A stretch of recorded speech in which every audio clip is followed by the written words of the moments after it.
ஸ்ரீமதே ராமானுஜாய நமஹ. ஸ்ரீமத் வரவரமுனியே நமஹ. நம்மாழ்வார் அருளிச் செய்த திருவாய்மொழி 3ஆம் பத்து 2ஆம் பதிகத்தின் 8ஆம் பாசுரத்தில் மேவு துன்ப வினைகளை விடுத்துமிலேன் ஓவுதலின்றி உன்கழல் வணங்கிற்றிலேன் பாவுத்தொல் சீர்கண்ணா என் பரஞ்சுடரே கூவுகின்றேன் காண்பான் இங்கு எய்த கூவுவனே என்று பாடுகிறார்.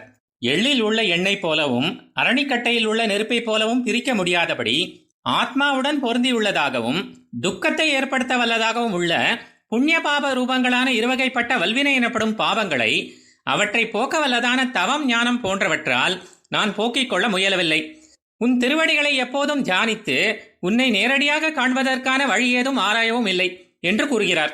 இல்லையெனில் எம்பார் சுவாமி விளக்கியது போல என்னை சூழ்ந்துள்ள பாவங்களை விடுவித்துக் கொள்வதற்கு ஓய்வு இல்லாமல் நான் முயன்றதும் இல்லை, ஓய்வு இல்லாமல் உனது திருவடிகளை வணங்கியபடியும் இருந்ததில்லை என்று முதல் 2 வரிகளை சேர்த்து பொருள் கொள்ளலாம். இவ்விதம் தகுதியற்றவனாக உள்ள போதிலும் உன் திருவடிகளை எண்ணும்போது அனுபவிக்க வேண்டும் என்ற எண்ணத்தை விட இயலவில்லையே. பக்தர்கள் கூட்டத்தில் மட்டுமின்றி பகைவர்களின் கூட்டத்திலும் பரவி நிற்கும்படியான திருக்கல்யாண குணங்களை இயல்பாகவே கொண்ட என் கிருஷ்ணனே, அனைத்து விதத்திலும் ஏற்றமுடைய உன் வடிவழகை நான் பருகும்படி அளித்தவனே, எப்படியாவது உன்னை கண்டுவிடலாம் என்று கூப்பிடுகிறேன். என்ன தகுதி உள்ளது எனக்கு? பின்பு ஏன் உன்னை அழைத்தபடி உள்ளேன் என்று கூறுகிறார்.